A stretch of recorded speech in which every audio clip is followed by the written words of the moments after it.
It's the search for answers that has brought us here together today. My name is Eric Worre, and for almost 30 years I've been an entrepreneur, struggling at times, but ultimately succeeding.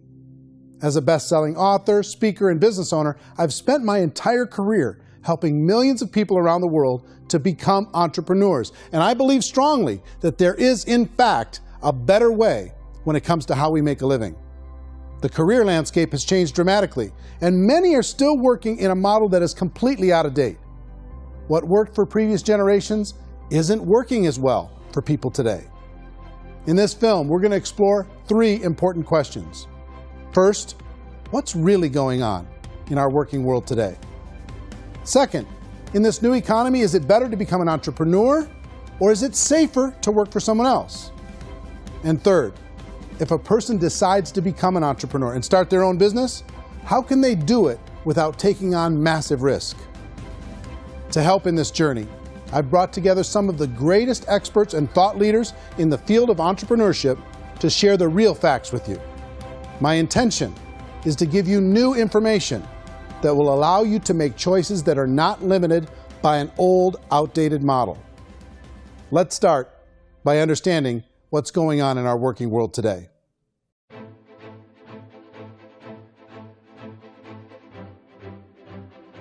Let's look at unemployment. 30–40% of the people are honestly not working, but would be working. What our government does is if you haven't found a job in 6 months, we don't call you unemployed. We pretend you dropped out of the labor force. I've often said that unemployment, particularly structural unemployment, that's unemployment due to technological changes, is the first sign of economic growth. Think of it, 10 people live on an island. They go out every day and fish. One day, new technology shows up. A missionary brings them a net. Now, using the net, one pilots the boat, one throws the net. 2 fishermen can do all the work 10 used to. That's a 500% increase in productivity, 2 doing the work of 10, in one day. You don't have to learn a lot to learn how to throw a net instead of throw a fishing line. The island's got a big problem, 80% unemployment. But the island still has all the wealth of the fish because the 2 people produce as much fish as 10 did. Now, of course, looking back in history, these changes used to take thousands of years. And during that time, we went into farming and transportation. Some of us became doctors and some teachers and lawyers, and we developed all these new professions and new manufacturing jobs. Today, these changes are occurring literally in one day when a new technological advance occurs, and we don't have the social structures to deal with it or to retrain the unemployed people. So one of the things that I think is interesting as I travel across the country and really travel around the world is the way that we work and the way we get paid for work is changing pretty dramatically. On a global basis, everything is being turned upside down because of the rapidly advancing technologies. They are eliminating many jobs, and we have been left with many people not prepared for the jobs that exist. A lot of demand in public companies was to squeeze out all the fat and to get just as much margin as we possibly could, and fat equals humans. So this idea of job security in information age is so obsolete, but it's still taught inside our school system, and that's where the problem starts. There's no financial education in the school system, and people are still trained to be employees who work for that paycheck. This is a chart on the middle class. What's happening in the middle class, those that went to school, their incomes have been coming down for years. And parents still say to their kids, go to school, get a job. Now what happens to all those middle class people who are dropping off the ends of off the chart? Well, they become what's called working poor. And this is what happens to working poor. But they say poverty is ending. Well, poverty may be ending, but working poverty is going up. And this is food stamp usage. So food stamp usage in America is going through the roof right now, because people cannot earn what they call a living wage. Most people have experienced financial pressures that I think are probably greater than they have been in the past. If you're not working for yourself, then it's going to be a pretty hard road for a lot of people. Today, if you're going to control your future, the 40-40 plan is gone, where you can graduate from college and get a job and work for 40 hours a week for 40 years. That day is gone. So some of these charts actually tell you what's going on. And this is a really interesting one, you know. People are going back to school because if I go back to school, I'll get a nice job. But this is what's happening to, it's called Sallie Mae, which is the student loan guys. student loan is going through the roof. It's now over $1 trillion, and student loan debt is worse than credit card debt. So when people stopped using credit card, the government got people into student loan debt. And the problem with student loan debt is you can never be forgiven. See, with credit card debt, you can declare bankruptcy and all's forgiven. But student loan debt, you can declare bankruptcy, you still owe it. It's the worst of all debt. But this is the next picture. Look at this chart here. This is what's happening to wages of college graduates. It's going down. So you go to college, you rack up all this debt, but you earn less money. Now, that's not that intelligent. Average person who's been working a lifetime in America today is ending their lifetime at 65 with about $41,000 in assets. They earned just enough to survive. I think in the United States we have something like 17 trillion in debt. That's just the federal government debt. We got another 2 in municipal and in other, let's call it almost 20 trillion government. We've got 40 trillion in private debt. That comes up to close to 60 trillion. When you then add something we never had before, what you were talking about, when we look at the unfunded portion of Social Security and primarily Medicare, Medicaid, that at the most conservative estimates from outside firms, Kleiner Perkins, 67 trillion and growing. That's more than all our other debt. There's less conservative estimates that say it's 84 trillion or higher. I added up conservatively $127 trillion in total debt. Debt is a financial drug. When you take it to excess, it's like taking a drug. Yeah, it makes you feel better, it enhances your performance, but at a huge cost, eventually it kills you. And so that's what happens. We keep doing more and more debt, and you get less and less results, just like a drug, until the debt gets so high that it crushes the whole system. That's where we're at, 8.2 times GDP. You know who I feel sorry for? I feel sorry for the person who dreads going to work, who is sick to their stomach on Monday morning, who hates their alarm clock, who gets a little glimmer of hope on a Wednesday because it's hump day and says, thank God it's Friday.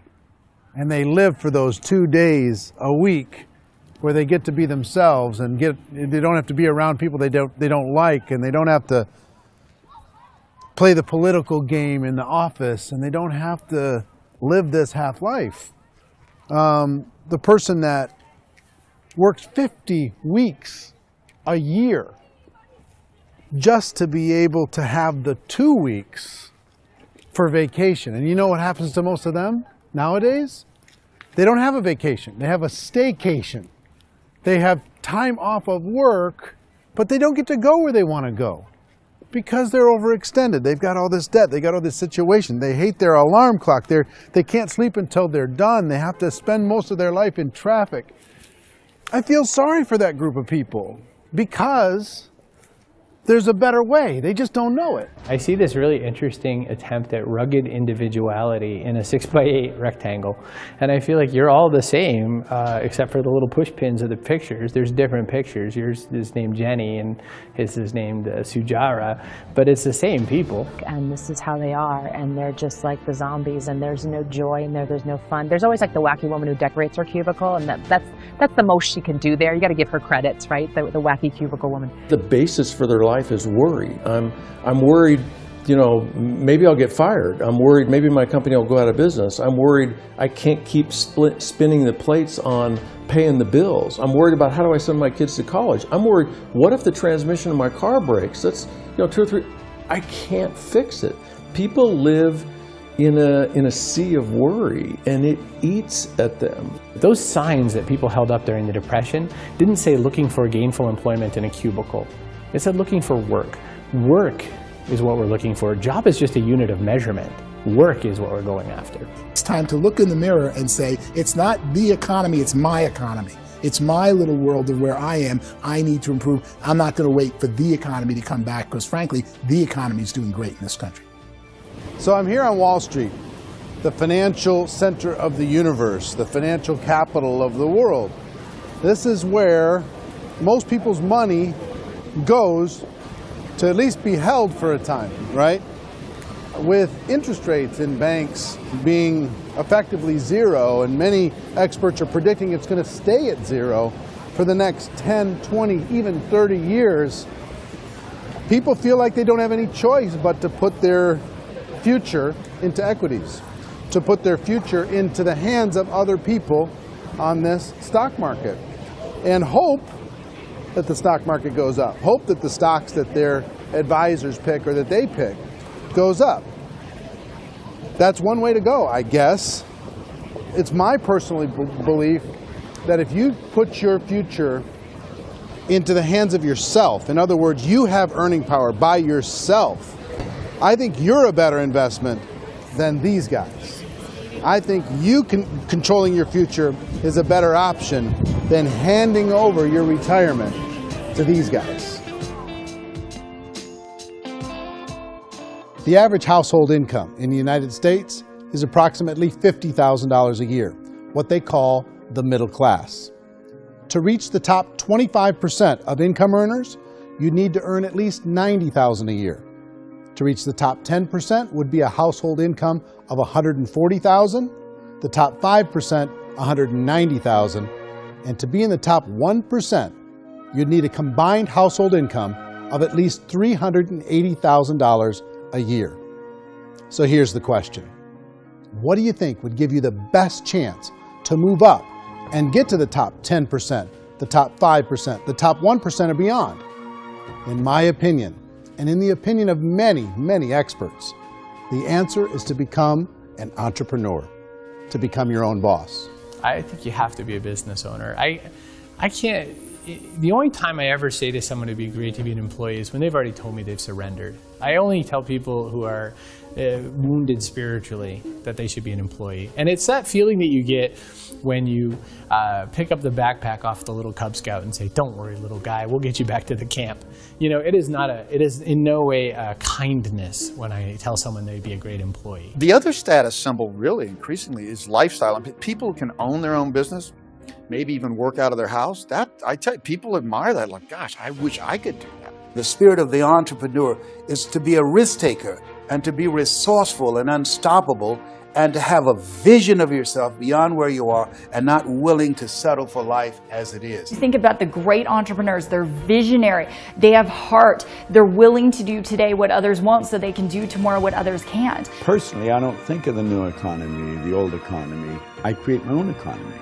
The entrepreneur's in control. I decide what the economy is going to be like. In the world of entrepreneurship, there are no limits. You can make as much as you want, depending on how much you want to work and how smart you are and how great a team you put together. There's no more lifetime rewarding business than being an entrepreneur. Why in America, where anyone could be anything, would people want to give up their freedom and become effectively a modern-day slave, told shut up and be here every morning at 7:30, leave at 5:30, and do what I tell you? If people decide to become an entrepreneur and work for themselves, they have some traditional options, but they're riskier than you might think. Any kind of a retail business, retail build-outs, is extremely expensive. Even just these small little yogurt stores where they're putting little yogurt machines and you get all the different flavors, you're spending $200,000, $300,000, $400,000 to open a yogurt shop. I would love to buy a Dunkin' Donuts, but it's $500,000 or so to start. I don't quite have that just-in-case money. Risking lose it all, and most guys do 2 or 3 times, and even big guys like Branson, because I'm such a fan of his, half his companies don't work. If you make $1 million, your problems are going to go. If you make $1 billion, your problems are really going to go. Just the opposite. You and I know when you're making $1 million, you get $1 million responsibilities. You make $1 billion, you got 1,000 times $1 million responsibilities. And most people say, I'd love to be my own boss. 70% of Americans would love to be their own boss, according to recent polls. But they don't know how to get there. Because what are you going to do? One, you could buy an existing business. If somebody's selling an existing business, you have to ask why. Usually because it's probably hard. It's probably not making as much money as they hope. 2, they could buy a franchise. A little less risk, proven system, but it's expensive to be able to do that. 3, they could start something from scratch.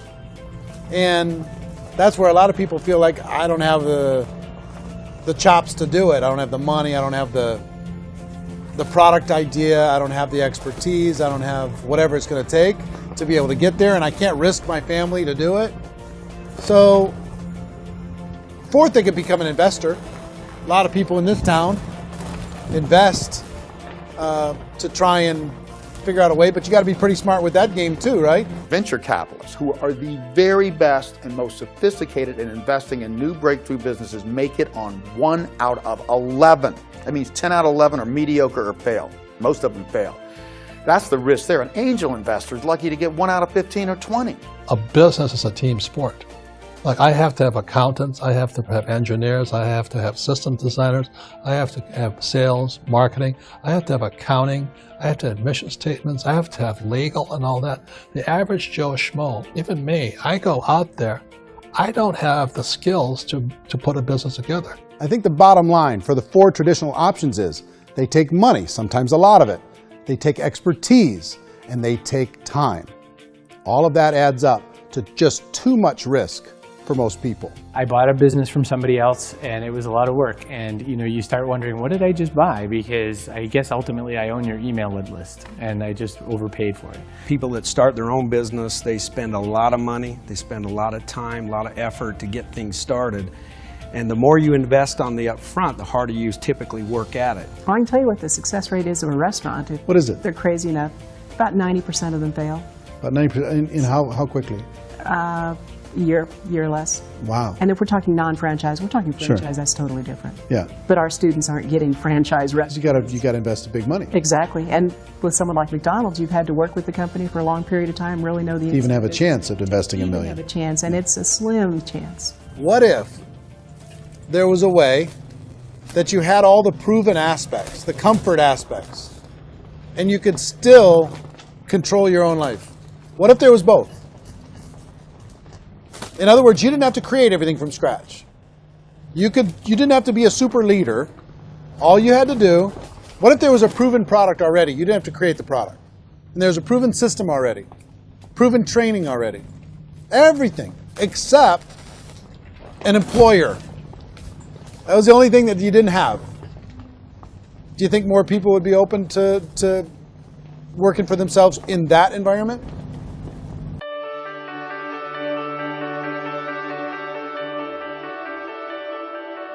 In our search for a better way to make a living, we've come to the conclusion that becoming an entrepreneur is actually safer than being an employee.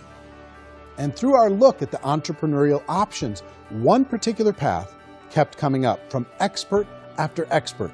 And I think most people will find it surprising because it's certainly a non-traditional business model. That model is for people to start their own business and become an entrepreneur through the creation of a network marketing business. Some people call it direct selling because the product is being sold directly from the manufacturer to the end consumer, cutting out the middlemen. Other people call it multi-level marketing, or MLM, because there are multiple levels of commissions paid. The most common term today is network marketing, because network marketing best describes using a large group of independent distributors, independent entrepreneurs, to move a product or service more efficiently. So my friend here, Donald Trump, and I, we always write about the network marketing industry. And the reason we support the network marketing industry is because it really is a business school for entrepreneurs. Because most people come out of school looking for a paycheck. Oh, that's terrible.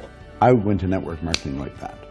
I think if it didn't exist, we should invent it. It is that good. I think direct selling is a great way to do business today. It's very easy to get into that industry, and you can be self-employed, be, in effect, an entrepreneur. When we see multi-billionaires adding network marketing companies to their portfolio of companies, that would be a clue. When we see people who are very famous authors and very famous business people endorsing the industry, that would be a clue.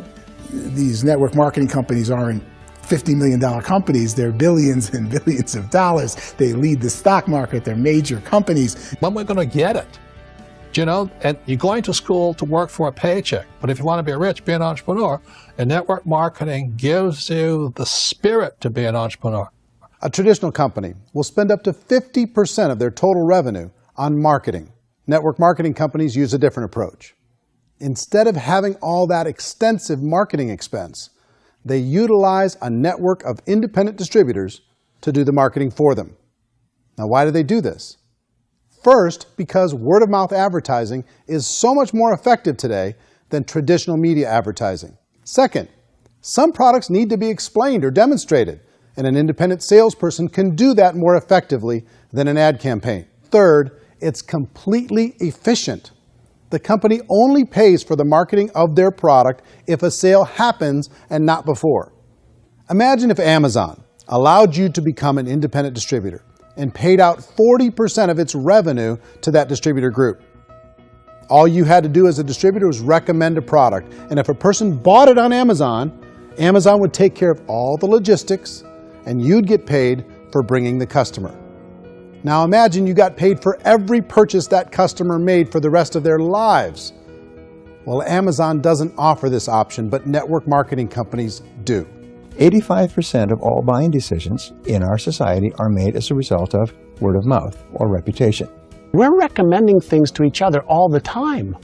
You know, who's your dentist? Who's your doctor? Who's your lawyer? What detergent, are you using? What legal system are you using? What product are you using? We're talking to each other about the things that we love anyway. When you go into a big box retailer, you're lucky if the clerk looks you in the eye, much less gives you any detailed or accurate information about what you're purchasing. So of course, this personal information, this education coming from a friend, a neighbor, a relative, or even a stranger, but one who has experience with the product is extraordinarily valuable. As a matter of fact, network marketing can educate consumers probably better than any other form of marketing. It certainly can do better than advertising, because advertising usually has a certain hype to it and you can only get limited information. So, network marketing trumps advertising. If you were a typical sales company and you wanted to sell $1 million a month worth of product, you might go find 100 superstar salespeople. The quota would be $10,000 a month. So network marketing as a distribution system just flips the numbers. So we use 10,000 happy, raving fans of a particular product, and we don't concern ourselves so much with how much product each one of them individually sells. If they sell just $100 or $200 a month, and there's 10,000 of them, you're selling $1 million to $2 million a month worth of product. And that's the best way I can explain how network marketing works. This is the marketing arm of the company. There's not money being wasted on bricks and mortar. There's not money being wasted on inventory that's sitting stagnant somewhere. There's not of employees standing around that don't have customers. These are people that are going to connect with customers. These companies allow people to become independent distributors for extremely low cost and with no minimum time or sales quota. Essentially, they own their own business and can provide as much or as little sales as they choose. In other words, the distributor gets all the benefits of traditional business ownership without the risk. The advantage of network marketing is the ease of entry, the low risk, and the low startup cost, because almost everything else has very high risk. You can get in for a minimal investment. You're buying into a system that's already been proven, products or services that have been proven to work. The keys to network marketing is providing an opportunity for the masses to get involved, providing an opportunity for the average person who doesn't have the resources to start their own business. All of this so far is fairly straightforward, but network marketing offers another benefit, and it's this benefit that makes it so interesting for entrepreneurs. Network marketing allows a distributor to build their own network of other distributors and then compensates them on the sales created by that entire group. Direct selling is, at its base, very simple. It's the sale of a product or service to an individual on a face-to-face, one-on-one basis, just the way we're talking right now. But there's an important element as well, and that's the offering in conjunction with that sale of product, the offering of an opportunity for someone to make something of themselves. No matter what your social status is, no matter what language that you speak, I mean, look how many unbelievable people are becoming successful that speak every kind of language out there. What an awesome gift to give the world. Instead of having to work your way up in a system and prove that you could be a sales manager, they just decided everybody can be a sales manager. Everybody gets to build a sales team from day one. And so what that brought into the system of growth as a direct selling company is the concept of compounding or geometric progression. Because now you can actually grow a sales force very quickly because everybody is enrolling people in their own sales force. People who are like, oh, this is weird, I'm building a sales team, or what do you think you do at a regular company? How do you think a regular company works? Network marketing is the only industry that doesn't say your past determines your future. looks at your past and says, okay, now what can we train you to do so you can have a great future? Every other employer out there wants to exploit you for what you already know, not teach you something new. Network marketing has the potential to save the United States and the world because it's going to teach people not to be employees, but to be entrepreneurs.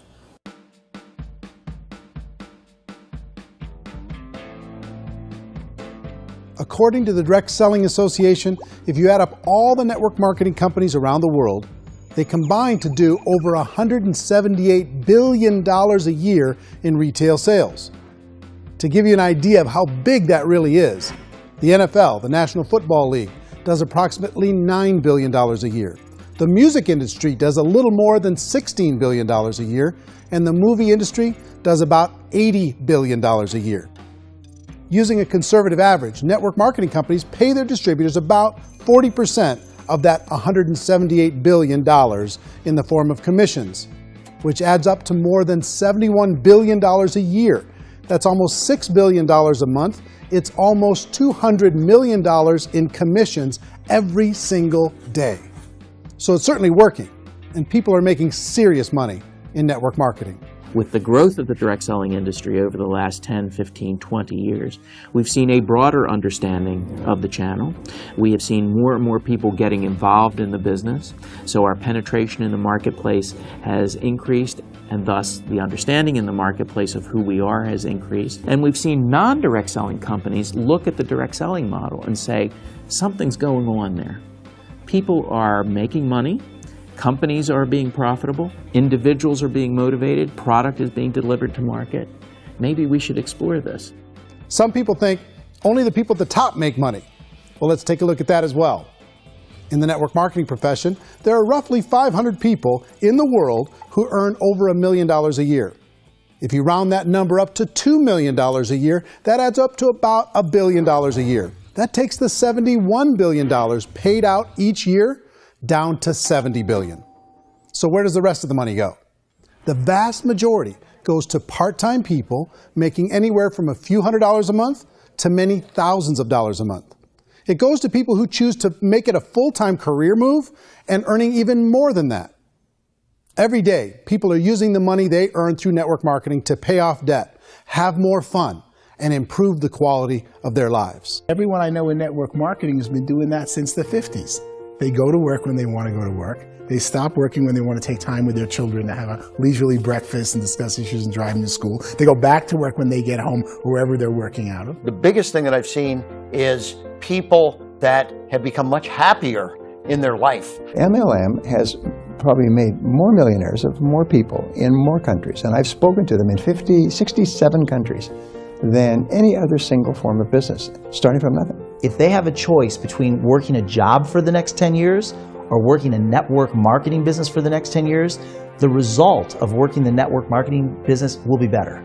A lot of people within the industry go on and make this a career and do extremely well at it. Network marketing has been nothing but good for everyone I know that's been involved with it because they did it seriously and they played full out and they've been very successful. It's been a constant barrage of success stories and people showing off stuff they got as a result of it. How many people are involved?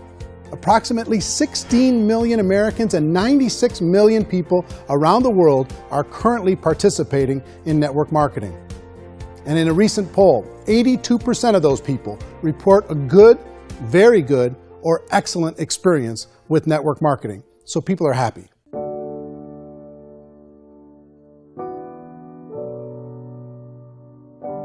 So I've taken a look at the network marketing profession and really tried to understand why so many people are confused as to the validity of this as a business. One is this pyramid shape. People get really messed up with this pyramid. Oh, it's one of those pyramid things.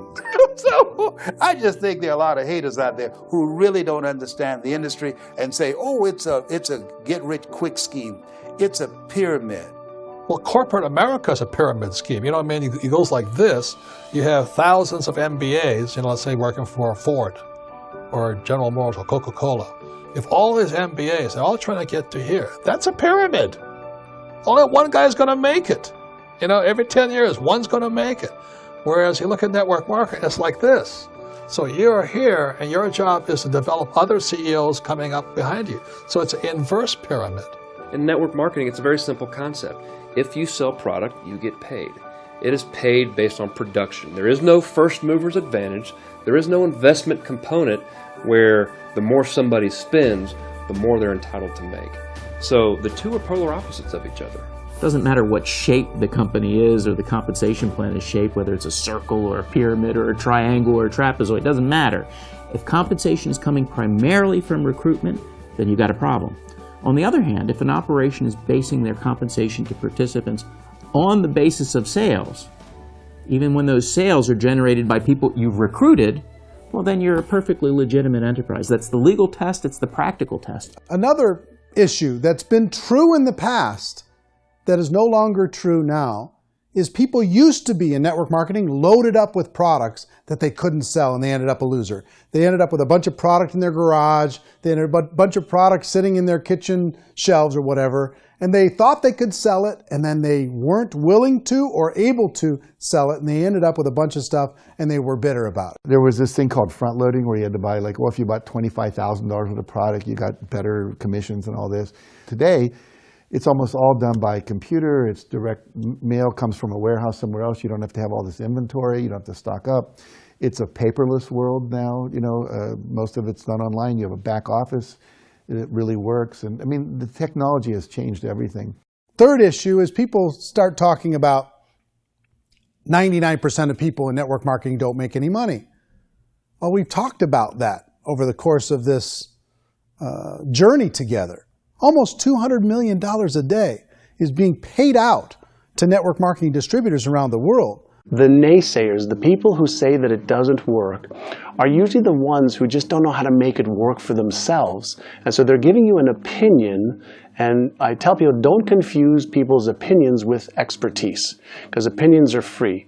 And don't confuse sincerity with the truth, because people could be sincerely wrong. But here's the reality inside of network marketing.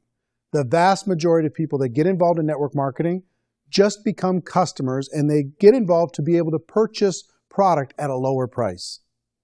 If you take Costco as an example, if a person goes into Costco and gets a membership to Costco so they can get a lower price on the product, we don't call that person a loser because they have a bunch of product that they walked out with a smile on their face.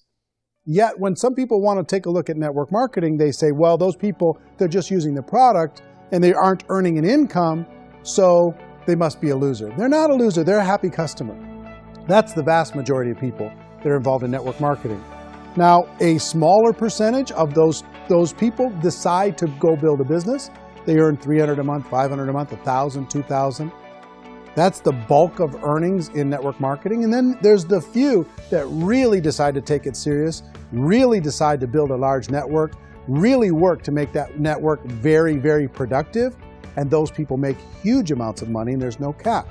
What I do as an outside economist, just somebody looking at this industry like any other industry I speak and say, look, what's the realities of this? 1% do incredibly well.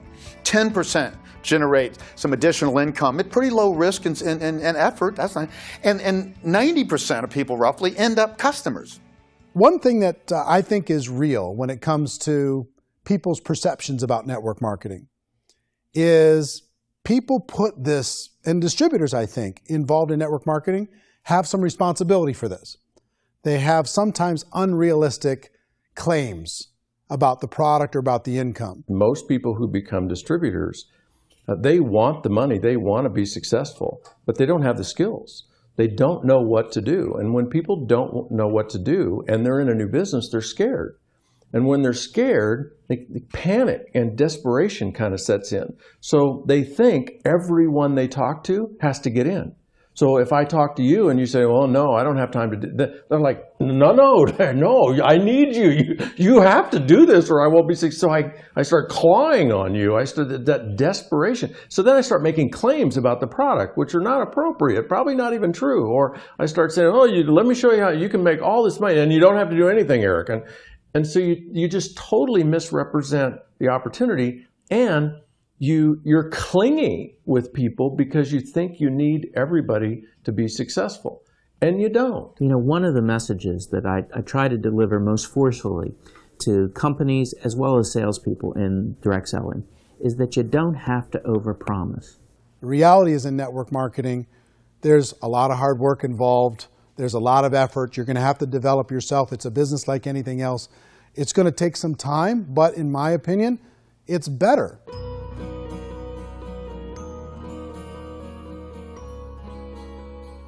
It's light years better for people starting today than it was even 5 years ago. I think it's more widely accepted now, and people understand it is a business. It is being an entrepreneur. It is being a business owner. Our belief system is based upon our evaluation of something, and frequently if we reevaluate a situation, our belief about that situation will change. The industry has changed and it's grown up. It's totally transformed. You've got young people today that have grown up with social media, and they understand networks. They understand how people are connected through technology, and they understand how money flows through those networks.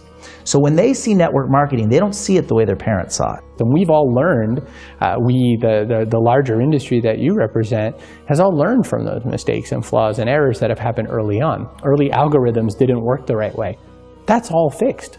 It's like when they design a computer program, they design the program, then they run it, and then they go back through and they debug it. The MLM industry has been debugged. This is the day of being virtual, being able to run a business from your mobile phone. I mean, it's incredible. Companies are getting smarter. They're implementing more consumer protections. They're implementing more compliance training. They're doing more with respect to product research. If you do get involved and you make purchases of inventory, even on a voluntary basis, if you decide that this business is not for you, you can leave and have that inventory repurchased by the company. There's no other business that offers that kind of protection on a voluntary, self-regulatory basis.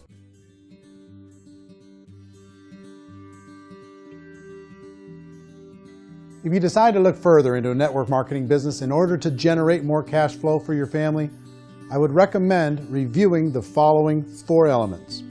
First is the product or service. And on the product or service, I would ask 5 important questions.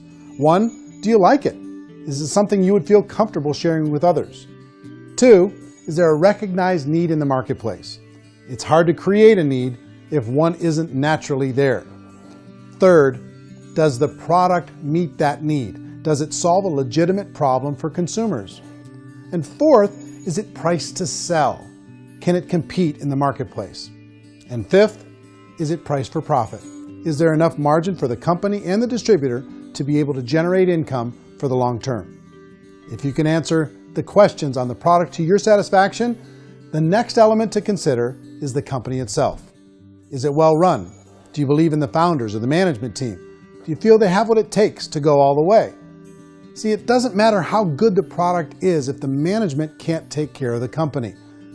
Good management can change with the times. They can handle adversity. They can make good decisions. Make sure you choose a company that can serve you for a long time. The 3rd element to consider is the compensation plan. And with that, there are 3 important things to look at. First, a brand new person needs to be able to generate some money fairly quickly. It may be an obvious reason, but you can probably imagine the ripple effect of a distributor getting involved and having even a small victory fast. That can only help with the overall success of the organization. Second, a person should be able to develop a moderate part-time income in a reasonable period of time. As they develop their network and as their sales grow, they should be able to enjoy more benefits. And third, for the people who are really serious, for those who decide to really go pro in the network marketing profession, there should be the possibility to make a serious full-time income if they work hard and are committed to developing their skills. If you're comfortable with the product, the company, and the compensation plan, the last thing you should look at is the support that will be made available to you. Does the company have a website? Does it have a solid online reporting tool? Do they have comprehensive training available? Do they host events to help you build your business? If you decide to do this, what kind of a support system can you plug into? Choosing a network marketing company is a personal decision.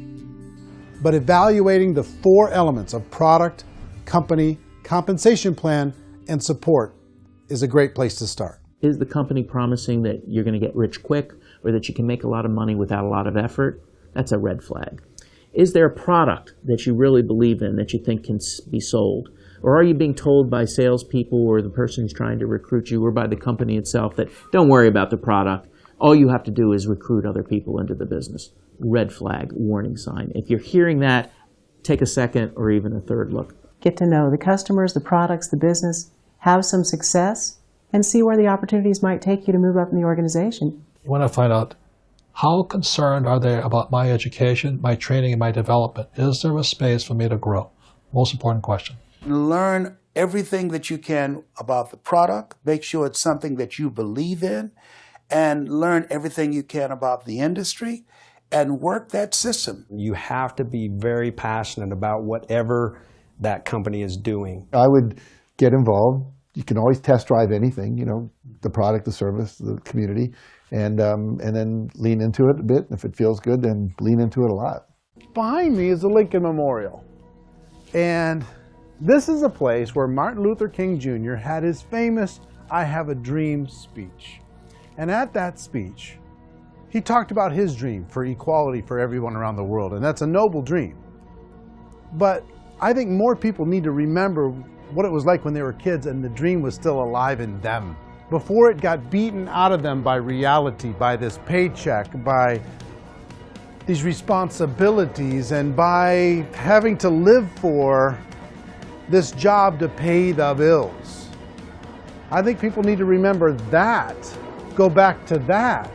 Once they know that there's a better way, I think their future is going to be much brighter. They can live a better life.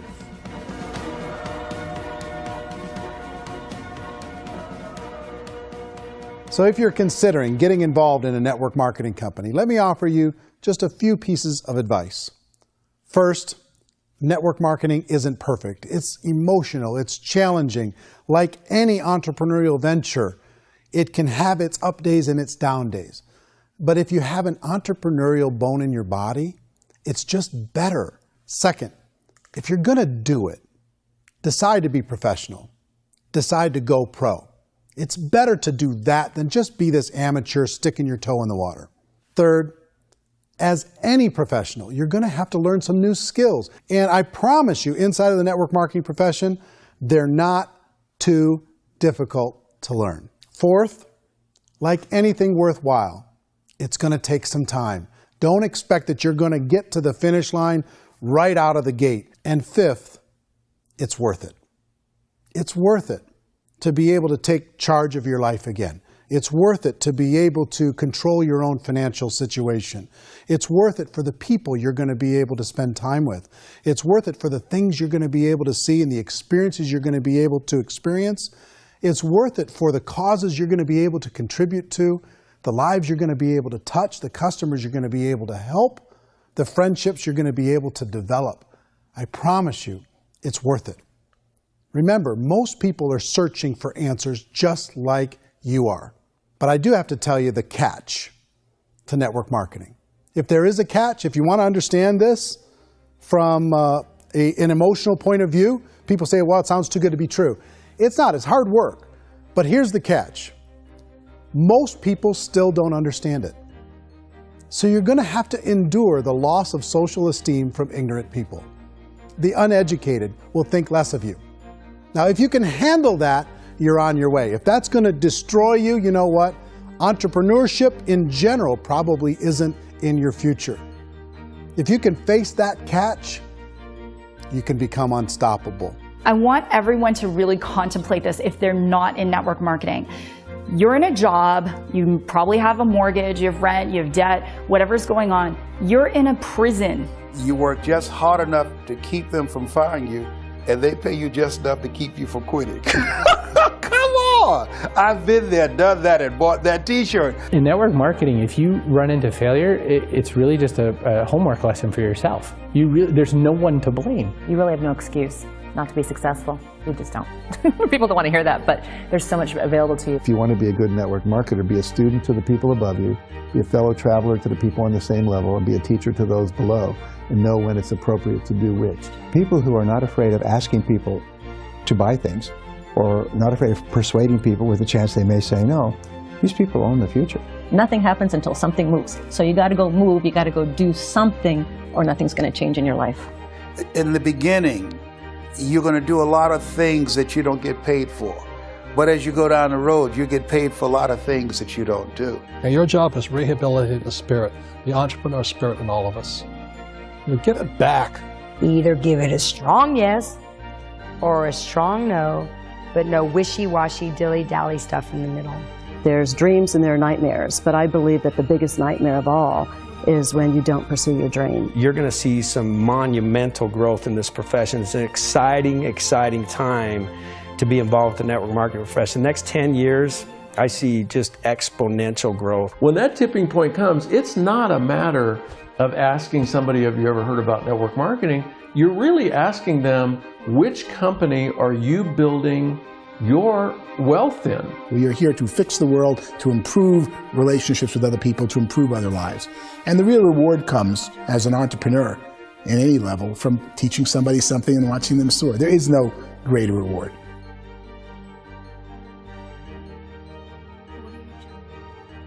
Life's too short to spend it living someone else's dream instead of your own.